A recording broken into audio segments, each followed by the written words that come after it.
Anies Baswedan yang sok-sokan nyinyir masalah pupuk di Grobogan kena skakmat Bupati Grobogan. Kira-kira dia ini salah data lagi atau memang ngibul?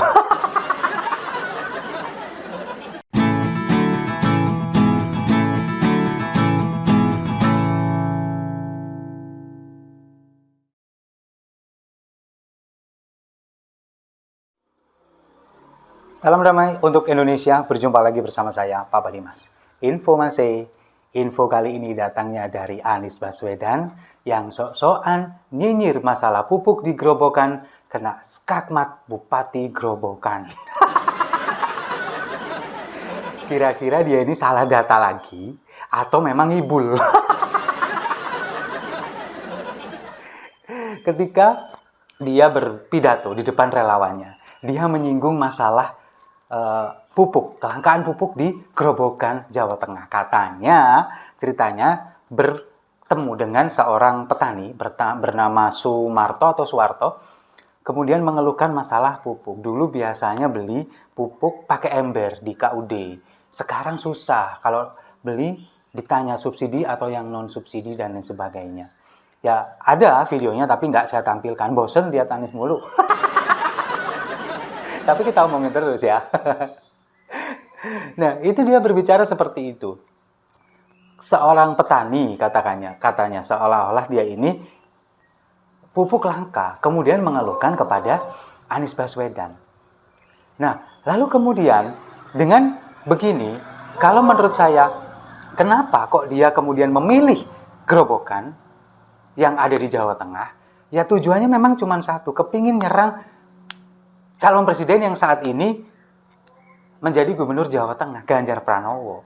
Nah kemudian ketika Ganjar Pranowo ini dikonfirmasi masalah bagaimana tanggapannya tentang Anies Baswedan yang mengatakan bahwa pupuk di Grobogan langka. Dengan tegas Ganjar Pranowo langsung bilang, suruh datang ke saya, menghadap ke saya, atau bisa melalui WA. Saya segera bereskan, saya segera selesaikan. Intinya apa? Ganjar ingin memberi pesan kepada kepada para petani seluruh yang ada di Jawa Tengah yang merasa pupuk langka, langsung datang ke dia, langsung keluhkan ke dia biar dia diselesaikan. Karena apa? Karena dia gubernur Jawa Tengah, bukan Anies Baswedan.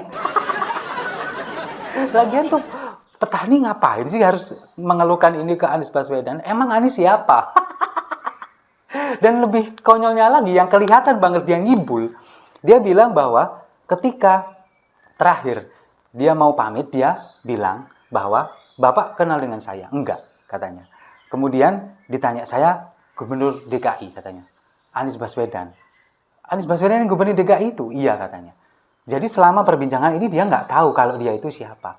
Nah, kalau memang nggak kenal, nggak tahu, terus tiba-tiba orang datang, kita curhat masalah pupuk. Masuk akal nggak? Kan kelihatan banget ngibulnya, ya kan? Lalu pernyataan Anies Baswedan ini kemudian mendapat jawaban yang telak, jawaban menohok yang saya bilang skakmat dari Bupati Grobogan, Sri Sumarni, yang mengatakan bahwa ini nggak seperti itu. Mari kita lihat dulu videonya berikut ini. Kalau di Grobogan pupuk sulit, mungkin ketahanan pangan tidak berhasil. Karena di Grobogan inilah penyangga pangan tingkat nasional. Kalau beras nomor 7, kalau jagung tingkat nasional nomor 1, kalau kedelai juga nomor 1. Kalau masalah dia tidak berdomisili di Grobogan, bisa korak-korak di Grobogan kan ya lucu.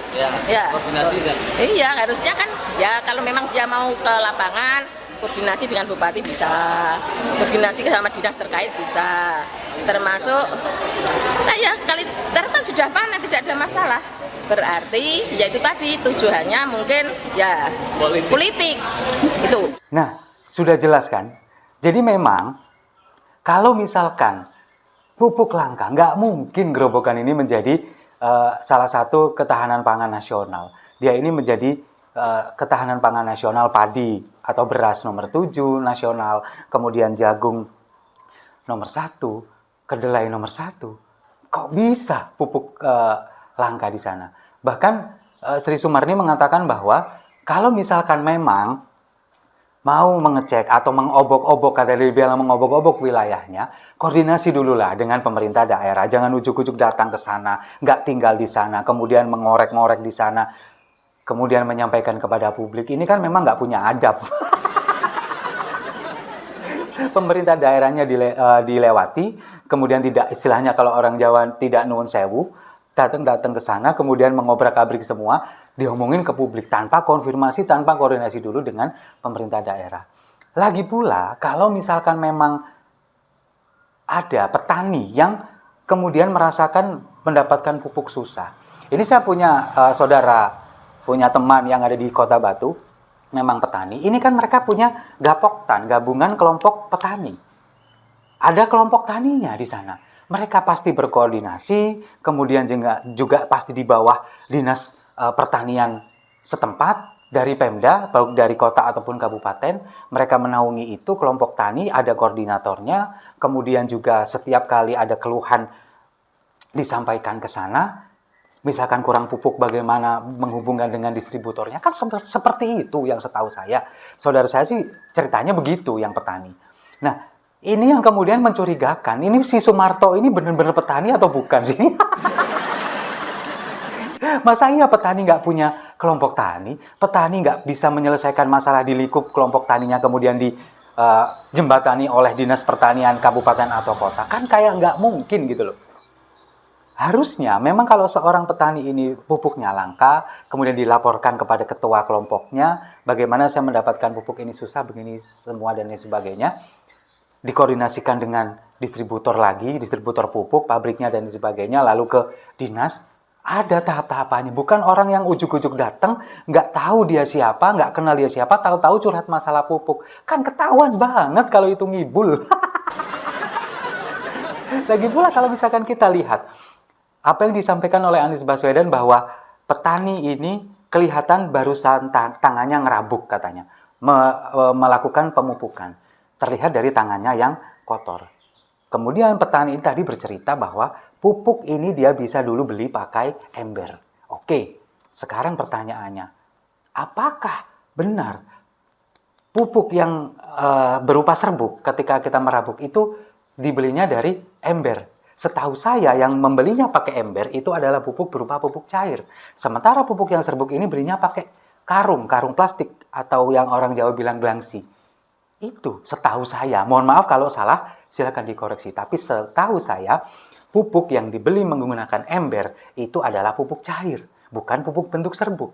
Ya mungkin saya salah ya, mungkin saya salah. Tapi sepengetahuan saya itu. Cuman yang saya herankan ini adalah kepedean seorang Anies Baswedan mengatakan ini semua tanpa koordinasi ke Pemda. Kemudian dia bisa menyampaikan ini di depan relawannya. Ya ini seperti yang dibilang oleh Bupati Grobogan bahwa tujuannya sebenarnya cuma satu, tujuan politis. Ingin ngibulin, ingin memprovokasi kepada relawannya bahwa seolah-olah pemerintah sekarang kemudian tidak membereskan masalah petani, terutama masalah pupuk, yang langsung ditujukan kepada Gubernur Jawa Tengah Ganjar Pranowo di daerah Grobogan. Ini jelas sebuah serangan yang dilakukan kepada calon lawannya di Pilpres nanti. Kenapa dia melakukan itu? Sekali lagi, karena memang dia sekarang ini panik. Dananya kemungkinan seret, kemudian elektabilitasnya juga nggak naik-naik, dan yang bisa dia lakukan, dia nggak bisa memamerkan atau mengunggulkan visi misi dia, hasil kerjanya dia. Yang bisa dia lakukan cuma satu, menyerang lawan, tapi dengan cara yang nggak benar. Datanya salah dan ngibul. Setuju ya? Kalau setuju, mari kita minum kopinya sama-sama untuk tenggelamnya Anisi 2024. Saya rasa itu. Terima kasih sudah menyimak. Jangan lupa like, komen, dan subscribe. Sampai jumpa di video-video saya selanjutnya. Salam damai untuk Indonesia.